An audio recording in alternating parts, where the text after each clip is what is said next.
ঘুমের মধ্যে ভরতের হঠাৎ শ্বাসরোধ হয়ে গেল। ছটফটিয়ে জেগে উঠতেই অন্ধকারের মধ্যে সে অস্পষ্টভাবে দেখল একটা দৈত্য ঝুঁকে আছে তার মুখের কাছে। তার বিশাল থাবায় চেপে ধরেছে তার নাক ও মুখ। তাহলে ভরত, তুই মরলি, এই তোর শেষ। আতঙ্ক ও যন্ত্রণার মধ্যে এই কথাই মনে এলো তার দৃঢ় বিশ্বাস হলো মাস্টারবাবুর কথা শুনে ইদানিং মা কালীর অস্তিত্ব সম্বন্ধে তার মনে সন্দেহ জেগেছিল। সেই পাপেই তাকে মরতে হচ্ছে। স্বয়ং মা কালী যমদূত পাঠিয়েছেন। একটি ঘ্যারঘ্যারে কণ্ঠ বলল, চুপ করে থাক ছোড়া, একটুও টু শব্দ করলেই অক্কা পাবি। ভরতের ততক্ষণে অজ্ঞান হয়ে যাওয়ার মতো অবস্থা, চেঁচাবার শক্তিও নেই। যমদূত একটা গামছা দিয়ে শক্ত করে বাঁধল তার মুখ, তারপর চুল ধরে একটা হ্যাঁচকা টান দিয়ে বলল, চল। ঘরের বাইরে ওই যমদূতের মতন চেহারায় আর একজন লোক দাঁড়িয়ে আছে, তার হাতে একটা বর্ষা, নেংটি পড়া খালি গা, মুখ দিয়ে ভকভক করে বেরোচ্ছে ধেনোর গন্ধ। আজ আকাশ মেঘলা, বাতাসে হিমহিম ভাব। রাজপুরীর দেউড়িতে মশাল জ্বলছে বটে, কিন্তু ঘরগুলির সবই অন্ধকার, সবাই ঘুমিয়ে পড়েছে। এখন কত রাত কে জানে। লোক দুটি ভরতকে ঠেলতে ঠেলতে খানিক দূরে নিয়ে গেল, তারপর একটা ঘোড়ায় চড়িয়ে দিল। একজন বসল তার সঙ্গে। ভরত মনে মনে বলল, ও ভরত, তোকে এরা গলা টিপে মারবে না, মা কালীর মন্দিরে নিয়ে গিয়ে বলি দেবে। সেটা এক হিসেবে ভালোই, গলা টিপে মরলে অপঘেতে মৃত্যু, তাতে ভূত হয়, আর মায়ের মন্দিরে বলি দিলে আত্মা তখনই মুক্তি পেয়ে যায়। ভরতের সাংঘাতিক ভূতের ভয়, সে নিজেও ভূত হয়ে কাউকে ভয় দেখাতে চায় না। কয়েকদিন ধরেই ভরত অনুভব করছিল তার খুব বিপদ ঘনিয়ে আসছে। একটা আশঙ্কা বেড়াজালের মতো ঘিরে ধরছে তাকে। বিপদটা যে এইভাবে আসবে তা সে ঠিক ভাবেনি। কি কুক্ষণে যে মাস্টারবাবুর নজরে পড়েছিল। লেখাপড়া শিখতে তার ভালো লাগে, কিন্তু ঠাকুর দেবতা সম্পর্কে এসব অকথা কুকথা তিনি কেন বলেন? একদিন ভরত মাস্টারবাবুকে জিজ্ঞেস করেছিল, স্যার, আমাকে তারকদা বলেছে ঠাকুর দেবতার নামে দিব্যি কেটে যদি কেউ সে কথা না রাখে তাহলে তার জিভ খসে পড়ে। শশীভূষণ অনেকখানি জিভ বার করে বলেছিলেন, দেখ, এই আমার জিভ আস্তই আছে। শোন ভরত, তোকে একটা মজার গল্প বলি। কলকাতার ভবানীপুরে দুটি ভাই থাকত, ব্রাহ্মণের ছেলে। বড় ভাইটি খুব ভক্তিমান, সকালবেলা গায়ত্রী মন্ত্র জপ না করে সে জল পর্যন্ত খায় না। প্রত্যেকদিন পুজো আর্চা করে, অতিশয় সজ্জন আর ধার্মিক। আর তার ভাইটির স্বভাব চরিত্র একেবারে বিপরীত। সে খনিজ পদার্থ নিয়ে উচ্চ লেখাপড়ার জন্য বিলাতে গিয়েছিল, ফিরে এসেছে একেবারে নাস্তিক হয়ে। গরু শুয়োর খায়, রান্নাঘরে জুতো পড়ে যায়, অনেক রাত পর্যন্ত ইয়ার বক্সিদের নিয়ে হইহাল্লা করে। ঠাকুর দেবতার প্রতি ভক্তিশ্রদ্ধা কোনো বালাই নেই। তার কথাবার্তা শুনে বড় ভাইটি কানে আঙুল তুলে দেয়, কিন্তু তাকে শাসনও করতে পারে না, কারণ সে অর্ধেক সম্পত্তির মালিক। একদিন হয়েছে কি, মাঝরাত্রিরে মা কালী ওই বড় ভাইটিকে স্বপ্নে দেখা দিলেন। রাগে চোখ পাকিয়ে মা কালী বললেন, তোর ওই ছোটো ভাইটিকে শিগগিরই এ বাড়ি থেকে তাড়া, ওকে দূর করে দে। যদি তুই না করিস তাহলে তোর সর্বনাশ হয়ে যাবে। আমি তোকে ওল আউট হয়ে নির্বংশ করে দেখাবো। বড় ভাইটি হাত জোর করে বলল, মা, আমি তো কখনো কোনো দোষ করিনি, আমায় ভয় দেখাচ্ছ কেন? তুমি ওকে ভয় দেখাও, ও সর্বনাশ করে দাও। অমনি মা কালীর মুখখানা কাঁচুমাচু হয়ে গেল। তিনি বললেন, ওকে আমি কি করে ভয় দেখাবো? ও যে আমাকে মানেই না। ইস, এই খারাপ গল্পটা মনে পড়ল কেন? মায়ের কাছে বলি হবার আগে মনটাকে শুদ্ধ করে নিতে হবে। মা, তুমি আমাকে চেয়েছো, আমি ধন্য। পরের জন্মে আমি প্রতিদিন তোমার পুজো করব। এরা কোনো মন্দিরে নিয়ে যাচ্ছে, পাশাপাশি দুটি ঘোড়া ছুটছে তো ছুটছেই। অন্ধকার ভেদ করে পথ চিনে যেতে ওদের কোনো অসুবিধাই হয় না। ভরত দেখতে পাচ্ছে না কিছুই। বিশ্ব চরাচর তার চোখে এখন নিকষ কালো। খুব লাগবে অবশ্য, কয়েক মুহূর্তের তো ব্যাপার। মালু করাতি এক কোপে মোষ বলি দেয়। একদিন পরপর 3টি মোষের গলা কাটার পর রক্তাক্ত খাড়া তুলে গাঁজা খাওয়ার চোখ লাল ঘুরিয়ে বলেছিল, কেউ হাতি মানত করে না, আমি এক কোপে হাতিও কেটে ফেলব। শুকনো পাতার শব্দে বোঝা যায় চারপাশের জঙ্গল। সেই জঙ্গলের গভীরে এসে এক জায়গায় ঘোড়া থামল। ধীরে সুস্থে নামাবার ধৈর্য নেই। সঙ্গীটি মাটিতে ঠেলে ফেলে দিল ভরতকে, তারপর নিজে নেমে ভরতের বুকের ওপর চেপে রাখলো একটা পা। অন্যজন ঘোড়া দুটো বেঁধে বিড়ি ধরালো। বিড়ি টানতে টানতে কী যেন গপ্প জুড়ে দিল দুজনে। এখানে মন্দির কোথায়? ভরত ঘাড় ঘোরাতেও পারছে না ভয়ে। যদি মুখে লাথি মারে, বলি হওয়ার আগে শুধু শুধু অতিরিক্ত শাস্তি ভোগ করা কেন? মুখের গামছাটা আলগা হয়ে গেছে। সে এখনই ইচ্ছা করলে কথা বলতে পারত, কিন্তু কথা বলার সাহস নেই ভরতের। একটু পরে ওদের একজন শাবল দিয়ে মাটি খুঁড়তে লাগলো। চিত শোয়া অবস্থায় ভরত দেখতে পাচ্ছে আকাশ। এখানে তেমন মেঘ নেই, ঝিকমিক করছে কয়েকটা নক্ষত্র। পুণ্যবান মানুষ মরে গেলে আকাশের তারা হয়, চাঁদ নেই এদিকে। না, মাস্টারবাবুর কথা সে মানে না। আকাশেই দেবতারা থাকেন। কোনো দেবতা কি ভরতকে দেখছেন না? তার মা কোনো কাছুয়া রমণীর যোগ্যতা নেই আকাশের তারা হওয়ার? তাদের যে পাপের জীবন, পাপের মধ্যেই ভরতের জন্ম। এবার সে মুক্তি পাবে। মা কালী ভরতকে তার চরণে আশ্রয় দেবে। মাস্টারবাবু তাকে মহাভারতের কর্ণের একটা উক্তি শিখিয়েছিলেন, দৈব্যাক্ত কুলে জন্ম, মাদায়ক্ত হি পুরুষম। কোথায় তার জন্ম হলো তাতে তো তোমার হাত নেই, কিন্তু পৌরুষ নিজে আয়ত্ত করা যায়। মাস্টারবাবু বললেন, পুরুষ হও ভরত, নিজের বুদ্ধিতে সব কিছু বিচার করতে শেখো। পৌরুষ মানে কি? কর্ণের মতন তীর ধনুক চালনা শিখতে শুরু করেছিল ভরত। বীরজু সর্দার বুড়ো হয়েছে বটে, কিন্তু এখনও তার নজর ঠিক আছে। বীরজু বেশ যত্ন করেই শেখাচ্ছিল তাকে, কিন্তু কুমার বীরেন্দ্র একদিন তার ধনুকটা কেড়ে নিয়ে গেল। ভরতের নিজের সম্পত্তি কিছুই নেই, তবু কখনো তার হাতে কোনো জিনিস থাকলেই কুমাররা কেউ না কেউ কেড়ে নিতে চায়। এখন ভরত পৌরুষ দেখাবে কি করে? প্রত্যেক কুমারেরই নিজস্ব দলবল আছে, ভরতের কেউ নেই, সে একা। একজন লোক মাটি খুঁড়ে চলেছে, অন্য একজন তাড়া দিয়ে বলল, কি রে, রাত ভোর করে দিবি নাকি? কতটা হলো দেখি। ভরতের বুকের ওপর থেকে পা সরিয়ে নিয়ে গেল গর্তটা দেখতে। ভরত কোনো কিছু চিন্তা না করেই তড়াক করে উঠে দাঁড়ালো। তারপর সোজা দৌড় দিল একটা বুনো শুয়োরের মতো। তাকে ছুটে ওরা ধরতে পারবে না। সঙ্গে সঙ্গে একজন যমদূত তার দিকে ছুঁড়ল বর্ষা, নিখুঁত তার তীর। সেই বর্ষা গেঁথে গেল তার বাম উরুর পেছন দিকে। হুমড়ি খেয়ে পড়ে গেল সে। লোকটি কাছে এসে হাসল, নিজের কৃতিত্বে সে মুগ্ধ। বর্ষাটা ছাড়িয়ে নিতে নিতে সে বলল, এ কাঠামো তোর শেষ রে, ভাগবি কোথায়? একটি মাত্র কাতর শব্দ করতেই থেমে গেছে ভরত। শরীরটা খুঁত হয়ে গেল, আর সে বলির কাজে লাগবে না। অবশ্য গর্ত খোঁড়া দেখেই সে বুঝেছিল অপঘাতে মৃত্যুই তার ললাট লিখন। এই জন্মটা তো গেলই, পরের জন্মে কুকুর বিড়াল হয়ে লাথি ঝাঁটা খেতে হবে। চোখের সামনে যেন শশীভূষণ মাস্টারের মুখখানা একবার দেখতে পেল। তার উদ্দেশ্যে বলল, পালাবার চেষ্টা তো করেছিলাম, একেবারে নির্জীবের মতো আত্মসমর্পণ করিনি। একেই পৌরুষ বলে বোধ হয়। সব জায়গায় পৌরুষ দেখিয়েও তো কিছু লাভ হয় না। যমদূতটি চুলের মুঠি ধরে হাঁচড়াতে হাঁচড়াতে তাকে নিয়ে এলো গর্তের কাছে। একজন বলল, যথেষ্ট হয়েছে, ওতেই হবে, নে এবার এটাকে ফেল। গর্তের মধ্যে ভরা হলো ভরতকে। গর্ত তেমন গভীর হয়নি। ওরা দুজনে ভরতের কাঁধ ধরে ঠেসে দিতে লাগলো, যেমনভাবে একটা ছোট মাপের কোনো ওয়ারের মধ্যে লম্বা পাশবালিশ। তার দুদিকে দু পাখানা বেঁকে গেল ভরতের। শুধু কাঁধের ওপর মুনুটা রইল গর্তের বাইরে। তারপর মাটি ভরাট হলো। এরকম শাস্তির কথা ভরত শুনেছে। রাজপরিবারে কেউ ক্রুদ্ধ হলে বা কারোর সঙ্গে স্বার্থের সাংঘাত লাগলে সেই বেয়াদবকে নির্বাসন দণ্ড দেওয়ার হয়। নির্বাসন মানে ত্রিপুরা রাজ্যের সীমানা ছাড়িয়ে দেওয়া হয়। তাহলে তো গোপনে আবার ফিরে আসতেই পারে। গভীর জঙ্গলের মধ্যে তাকে এরকম পুঁতে রাখা হয়, তারপর বাঘ ভাল্লুক খায় কিংবা এমনিই মরে যায়। এতে শাস্তিদাতার হাতে নরহত্যার পাপ লাগে না। কিন্তু কি অপরাধ করেছে ভরত? সে তো কারোর বাড়া ভাতে ছাই দেয়নি। রাজকুমাররা কেউ তাকে পছন্দ করে না, অকারণে তাকে উৎপীড়ন করে। তবু ভরত কোনোদিনই তাদের মুখের ওপর তেজ দেখায়নি। বিনা প্রতিবাদে সব সহ্য করেছে। শশীভূষণ তাকে দেখে বিরক্ত হয়েছেন। পাঠশালার বাইরে রাজকুমারদের শাসন করার কোনো অধিকার নেই। ভরতকে তিনি বলেছেন, তুই রুখে দাঁড়াস না কেন? মাথা নিচু করে থাকলে মাথা নিচুর দিকেই চলে যাবে। তুইও তো মহারাজের সন্তান। ভরত তার অনুভূতি দিয়েই বুঝেছিল যে এখনও রাজকুমারদের সামনে মাথা তোলার সময় আসেনি।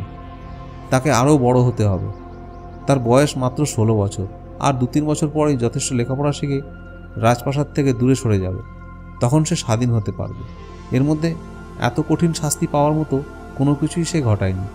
কে নিয়োগ করেছে এই যমদূতকে? ওরা দুজনে দু পায়ে চেপে শক্ত করে লাগালো মাটি। ভরত জানে কথা বলায় বিপদ আছে। এরা হুকুম তামিল করতে এসেছে, কোনো রকম অনুরোধ উপদর কর্ণপাতও করবে না। দয়ামায়ার প্রশ্নও নেই। এরা মিথ্যে কথা বলতে জানেই না। ফিরে গিয়ে ঠিক যা যা করেছে সেই বিবরণ দেবে ওদের নিয়োগকারীকে। তবু শেষ মুহূর্তে ভরত আর সামলাতে পারল না। হাউ হাউ করে কেঁদে উঠে বলল, ওগো, কেন আমাকে মারছো? আমি কি দোষ করেছি? আমায় ফেলে যেও না। লোক দুটি চমকে উঠল। ভরতের আকস্মিক আর্তনাদে খান খান হয়ে গেল নিস্তব্ধতা। একজন বলল, এই হালা, পুঙ্গির পুত, কখন বাঁধনটা খুলে ফেলল। অন্যজন মাটিতে বসে প্রথমে ঠাস ঠাস করে দুখানা চর কষালো জোরে।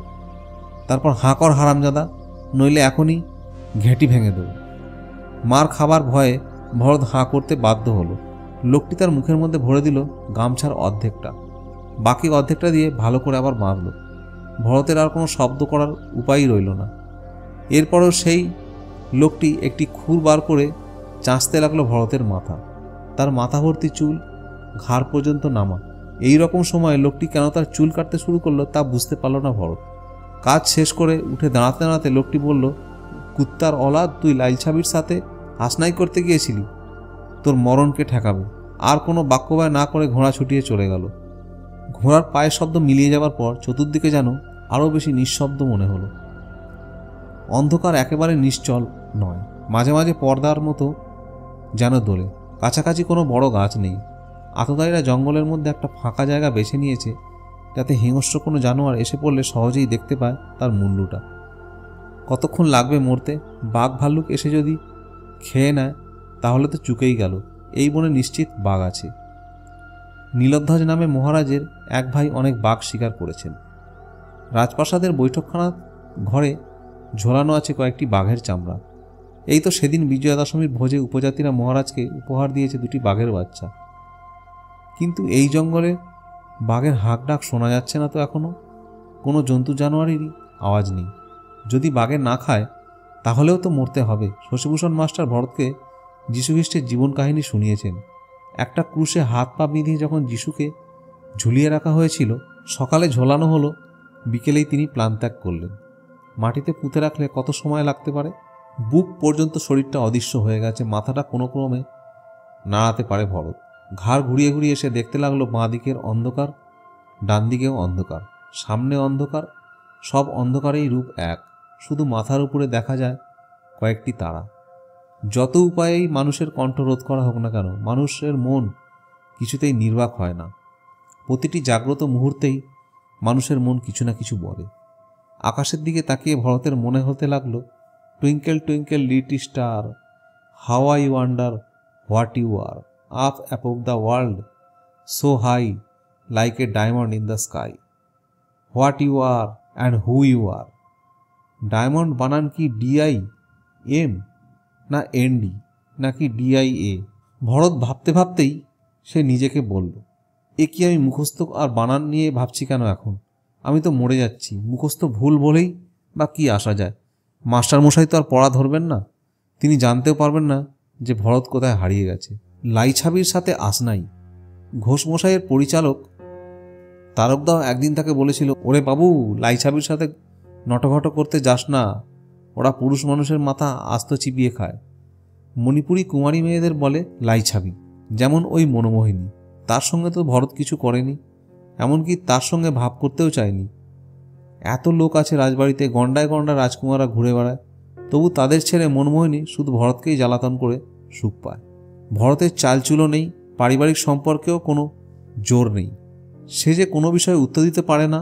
বাগান কিংবা কমলদিঘির ধারে নিরালায় কখনো ভরতকে দেখলেই সে ধরে। ভরত পালিয়ে যায়, তবু নিষ্কৃতি নেই। সে ভরতের ঘরের জানলায় গিয়ে দাঁড়ায়। ওহ, কি সাংঘাতিক মেয়ে! কোনো কথাই তার মুখে আটকায় না। এই বয়সেই সে যে কত কিছু শিখেছে ভরত জানে না সেসব। মনোমোহিনীর রঙ্গরসনে লজ্জায় কর্ণমূল আয়ত্ত হয়ে যায়। কিন্তু মনোমোহিনীকে সে কিভাবে নিরস্ত্র করবে? তাকে তো জানলা থেকে ঠেলে সরানোও যায় না। তবে মনোমোহিনীকে সে কিছুতেই ঘরে ঢুকতে দেয়নি। সবসময় দরজা আগলে দিয়ে রাখে। তাতেও অবশ্য বিপদ কাটে না। অনেকদিন পুরনো কাঠের দরজা, মাঝখানে বেশ খানিকটা ফাঁক হয়ে গেছে। একটা কোনো শক্ত কঞ্চি দিয়ে সেই ফাঁকে ঢুকিয়ে দিলে, ওদিক থেকে চার দিলে খুলে ফেলা যায় সেই আগল। একদিন দুপুরবেলা ভরত ঘুমিয়েছিল। ওই দুষ্টবুদ্ধিধারিণী লাইছবি আগলটা খুলে ফেলেছিল প্রায়। শব্দ পেয়ে ভরত জেগে উঠে দৌড়ে গিয়ে দরজায় পিঠ দিয়ে দাঁড়িয়েছিল। গায়ের জোরে পারেনি মনমোহিনী, কিন্তু সেই কঞ্চি দিয়ে মনের সুখে ভরতের পিঠে খুঁচিয়েছিল আর খিলখিল করে হেসেছিল। তারপরেও সে কয়েকবার দরজা খোলার ব্যর্থ চেষ্টা করেছে। এইসব দৃশ্য চোখে পড়েছে দু একজনের। ভরত জানে তার দিক থেকে কোনো উৎসাহ না দেখালেও এই সম্পর্ক বিপজ্জনক। লোকে তা দেখেছে যে বাগানের মধ্যে একটি কুমারী মেয়ে ভরতের হাত ধরে টানছে। লোকে দেখেছে ভরতের ঘরের জানলার কাছে দাঁড়িয়ে হেসে কুটি কুটি হচ্ছে এক মণিপুরী সুন্দরী। সে আবার মহারানীর আপন বোনের মেয়ে। উপায়ন্তর না দেখে শশীভূষণ মাস্টারকে তার এই বিপদের কথা জানিয়েছিল। শশীভূষণ ব্যাপারটাকে গুরুত্বই দেয়নি, হেসে বলেছিল, তোমার চেহারা যেমন দিন দিন সুশ্রী হচ্ছে, তাতে কুমারী মেয়েদের নজর তো তোমার দিকে পড়বেই। মহারানীর কাছে গিয়ে ওই মেয়ের পানি প্রার্থনা করো না। মাত্র গতকালই এই সমস্যার একটা সুস্থ সমাধান হয়েছিল। যথারীতি দুপুরবেলা জানলার কাছে এসে দাঁড়িয়েছিল ওই মেয়ে। হলুদ লাল মিশ্রিত রঙের একটা পাছাড়া পড়া, বক্ষবন্ধনীটি টকটকে রক্তবর্ণ, মাথার চুলে কাঞ্চন ফুল গোঁজা, গলাতেও গাঁদা ফুলের মালা। জান্নার গারদে বুক চেপে হাত দুটি ভেতরে ঢুকিয়ে দিয়ে সে বলেছিল, আয় না রে জড়ভরত, একটিবার আমার কাছে আয়, তোর নাক টিপে দুধ বার করি। তুই দুধ খেতে ভালোবাসিস, তোকে দুধ খাওয়াবো। এই সময় মহারাজ বীরচন্দ্র হনহন করে আসছিলেন সচিব মশাইয়ের কাছে। তার এই রকমই স্বভাব। তিনি আজ্ঞাবহ কর্মচারীদের সবসময় ডেকে না পাঠিয়ে নিজেই তাদের কারোর না কারোর কাছে উপস্থিত হওয়া। হঠাৎ কোনো কথা মনে পড়লে তার আর তর্স হয় না। কোনো কারণে বাগানবাড়ির দিক থেকে তিনি আসছিলেন পেছনের পথ ধরে। মনোমোহিনীকে দেখে তিনি থমকে দাঁড়ালেন। মনোমোহিনী মহারাজের উপস্থিতি টের পায়নি। ভরতের সঙ্গে তার চোখাচোখি হলো। মনোমোহিনী তখনও কথা বলে যাচ্ছে। ঘরের মধ্যে ভরতের আড়ষ্ট বিশুষ্ক মুখ। কয়েক মুহূর্ত কোনো কথা হলো না বলে মহারাজ পর্যায়ক্রমে দেখে গেলেন সেই প্রগলভা কিশোরী ও সন্ত্রস্ত কিশোরটিকে। তিনি বহু অভিজ্ঞ, বুঝে গেলেন সঠিক ব্যাপারটা। মনোমণিকে ধমক দিয়ে বললেন, এই ছেমরি, তুই এখানে কি করছিস? এই ছেলেটা লেখাপড়া করে, তাতে ব্যাঘাট ঘটাতে এসেছিস? আর তো কারো লেখাপড়ার পাঠ নেই। তারপর তর্জনী তুলে গরম চোখে বললেন, যা ভেতরে যা, আর কখনো এখানে আসবি না, কোনোদিন যেন আর না শুনি। মনোমোহিনী একবার মহারাজের দিকে চোখে ঝিলিক দিয়ে দৌড়ে গেল প্রাসাদের দিকে। মহারাজ কণ্ঠনামে ভরতকে বললেন, তুই পড়, মন দিয়ে লেখাপড়া কর। মহারাজের এই সুবিচার কৃতজ্ঞতায় যেন একবারে দ্রব হয়ে গেল ভরত। তখনই ছুটে গিয়ে মহারাজের পায়ে পড়ে পদধূলি নিল। মহারাজ ভরতের ওপর ক্রুদ্ধ হননি। যাবার সময় তিনি প্রসন্ন দৃষ্টি দিয়েছিলেন। তাহলে ভরতকে মৃত্যুদণ্ড দিল কে? আর কোনো ঈর্ষাকাতর রাজকুমার? দোষ করল মনোমোহিনী আর শাস্তি পাবে ভরত? জগতের বুঝি এইটাই নিয়ম? আকাশের দেবদেবীরা কি বুঝতে পারছেন না সে নির্দোষ? হে মা কালী, হে ত্রিপুরেশ্বরী, আমায় দয়া করো, আমায় দয়া করো। আমার মতন একটা মানুষ বেঁচে থাকলে জগতের কি ক্ষতি হবে?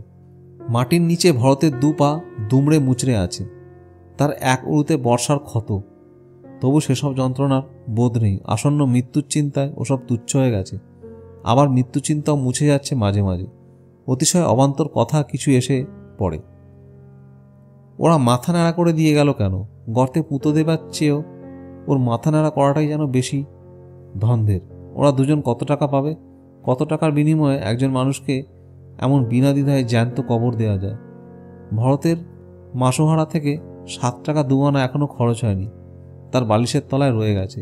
কে নেবে সে টাকা? আচ্ছা, মনোমণি রাগ করে এই শাস্তি দেয়নি তো? মণিপুরীদের অনেক ক্ষমতা। মহারানীর ভাই বীরেন্দ্র সিংহ এ রাজ্যের একজন অতিশয় শক্তিশালী ব্যক্তি। তার হুকুমে অনেকেই ভরতের মতন একটা চুনোপুটিকে খুন করতে রাজি হবে। এ পর্যন্ত জঙ্গলে একটাও শব্দ শোনা যায়নি। কোনো নিশাচর প্রাণীকে দেখা যায়নি কাছাকাছি। বাঘের সাক্ষাৎ সহজে মেলে না, কিন্তু হাতি থাকে যেখানে সেখানে। ত্রিপুরায় প্রচুর হাতি। বাঘ ভাল্লুকের দরকার নেই। একটা হাতি যদি এখান দিয়ে যেতে যেতে ভরতের মাথার উপর আসতে পা রাখে, তাতেই দফা শেষ। মরার আগের মাথার খুলিটা ফেটে যাবে, তাতে বেশি ব্যথা লাগবে। কেন ওরা মায়ের মন্দিরে বলি দিল না? এরকম তো হয়। এই অবস্থাতেও ঘুম আসে মানুষের। মনকে নিবৃত্ত করার জন্যই ঘুমের দরকার ছিল। কিছুক্ষণ ঝিমুবার পর চোখ মেলেই সে দেখল সকাল হয়ে গেছে। উষার আবির্ভাব হয়ে গেছে অনেক আগেই। এখন রোদ বেশ চড়া, অরণ্য এখন জীবন্ত। পাখির কাকলিতে মুখর। প্রায় একলহমায় মিলিয়ে গেল 3টি ছুটন্ত হরিণ। ভরত মনে মনে বলল, পাখি সব করে রব রাতি পোহাইল, কারণে কুসুম কলি সকলই ফুটিল। মাস্টারবাবুর কাছে ডিকটেশন নেবার সময় সে কুসুম বানানটি বারবার ভুল করে। একটা সোজা বানানো কিছুতেই মনে থাকে না।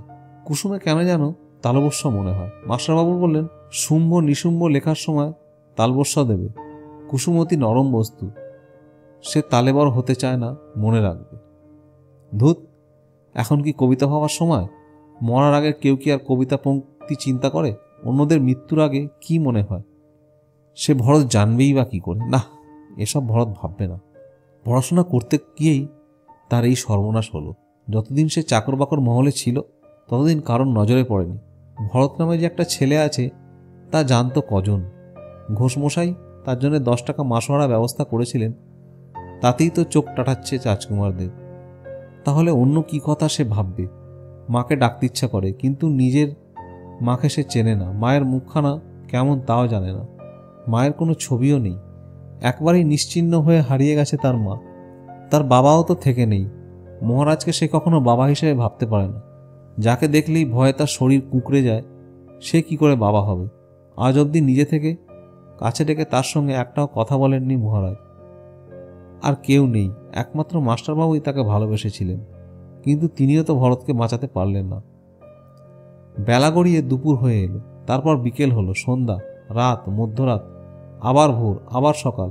কোনো ঘটনাই ঘটল না। ভরতের ক্ষুধার বোধ নেই, যন্ত্রণার বোধ নেই, শুধু মাঝে মাঝে ঘুম আর জাগরণ। ভরতের চিন্তাশক্তি এলোমেলো হয়ে যাচ্ছে।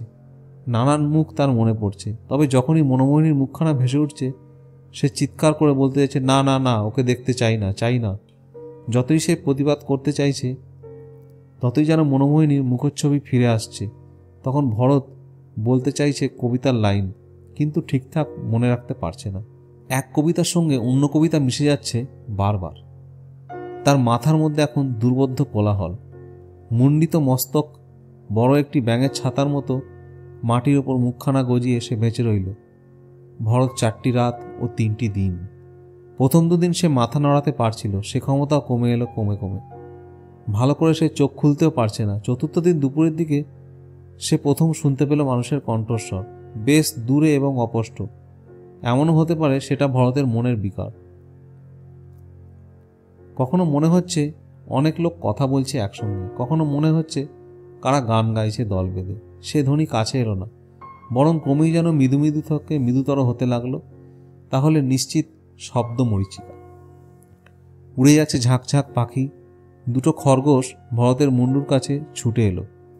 বাতাসও আজ প্রবল। সেই বাতাসে ভেসে আসছে খিচুড়ির গন্ধ। কারা যেন লাইন বেঁধে খেতে বসেছে কোথাও। না, হয়তো এটাও ভরতের মনের ভুল।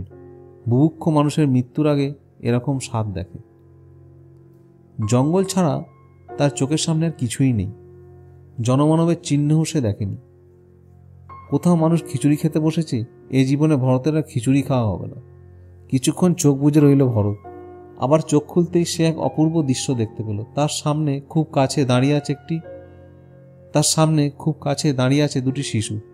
5-6 বছরের বেশি নয়, সম্পূর্ণ নগ্ন, চকচকে কালো রং। তারা এতই সুন্দর দেখতে যে ভরতের মনে হলো 2টি দেব শিশু যেন এইমাত্র নেমে এসেছে স্বর্গ থেকে। এবার ভরত মাথা ঝাঁকুনি দিয়ে ভাববার চেষ্টা করল, এটাও কি চোখে সে ভুল দেখছে? এই জঙ্গলে 2টি এত ছোট বাচ্চা আসবে কি করে? না, সত্যিই তো শিশু 2টি দাঁড়িয়ে আছে তার মুখের সামনে, ঝকঝকে দাঁতের হাসি। স্বর্গ থেকেই যেন এসেছে। তাহলে স্বর্গে কি কালো রঙের বাচ্চা থাকে? ঠাকুর দেবতারা সবাই ফর্সা, তাহলে ভরতের মতো কালো মানুষেরা কোনো স্বর্গ যেতে পারবে না? ওহ, মা কালী তো ফর্সা নন, কৃষ্ণও কালো, তাহলে স্বর্গে কালো মানুষদের স্থান আছে। শিশু 2টি ভয় পায়নি। ধরহীন মুন্ডুটির দিকে চেয়ে আছে এক দৃষ্টে। ভরত হাসতে চাইল, কিন্তু মানুষের হাসি ফুটে ওঠে ওষ্ঠা ধরে। তার মুখ যে বাঁধা, সে কথা বলতে পারবে না, হাসতেও পারবে না। সে বেঁচে আছে তার প্রমাণ দেবার জন্যে সে চোখ পিটপিট করতে লাগলো। খিলখিল করে হেসে উঠল বাচ্চা 2টি। তারপর পরস্পরের সঙ্গে যে ভাষায় কথা বলল তা বোধগম্য হলো না ভরতের। সরল নিষ্পাপ দেব শিশুরাও নিটুর হতে বাধা নেই। তারা ধুলোবালি ও ছোট কাঠের টুকরো ছুঁড়ে মারতে লাগলো ভরতের দিকে। ন্যাড়া মাথায় খুব লাগছে তার। বাচ্চা 2টিকে দেখে ভরতের স্তিমিত প্রাণশক্তি আবার খানিকটা চাঙ্গা হয়ে উঠেছে। সে ওই বাচ্চাদের অস্ত্রবর্ষণ এড়াবার জন্য মাথা ঘোরাতে লাগলো এদিক ওদিক। বাচ্চারা তাতে আরও মজা পেল। মুন্ডু কাটা ছাগলের ধরকে তারা ছটফট করতে দেখেছে, কিন্তু একটা জীবন্ত মানুষের মুন্ডু নিয়ে খেলা করার সুযোগ তারা পায়নি কখনো। সে মুন্ডুটা ধমক দিতেও পারবে না। ধুলোবালির পর তারা খুঁজে আনলো ছোট ছোট পাথর। বেশ কয়েকটা ভরতের লেগেছে। সে ভাবল, এবার যদি ওরা দুজন ধরাধরি করে একটা বড় পাথর তোলে। বাচ্চাদের কোনো মজাই বেশিক্ষণ স্থায়ী হয় না। হঠাৎ খেলা থামিয়ে তারা ছুটল জঙ্গলের দিকে। দারুণ নিরাশ হয়ে গেল ভরত। সে আকুলভাবে চেঁচাতে চাইল, ওরে যাসনি, দাঁড়া দাঁড়া, হোক শিশু, তবু তো মানুষের সঙ্গ। অত বাচ্চা দুটি জঙ্গলে এসেছে, কাছাকাছি নিশ্চয়ই বড়রাও আছে। একসময় ওদের খুঁজতে বড়রাও আসতো। মারছিস, মারুক, আরও মারুক, চলে যাবে কেন? ওদের থামাতে পারল না ভরত। মুখ বাঁধা বলে সে হাসতেও পারে না, কিন্তু কাঁদতে পারে। শেষ ভরসাও মিলিয়ে গেল দেখে ঝরঝর করে চোখ থেকে জল পড়তে লাগলো তার। ঝাপসা হয়ে গেল এই জগৎ। গল্প এখানেই শেষ নয়, সামনে আরও চমক আছে। পরবর্তী ভিডিওতে দেখা হবে, সঙ্গে থাকুন।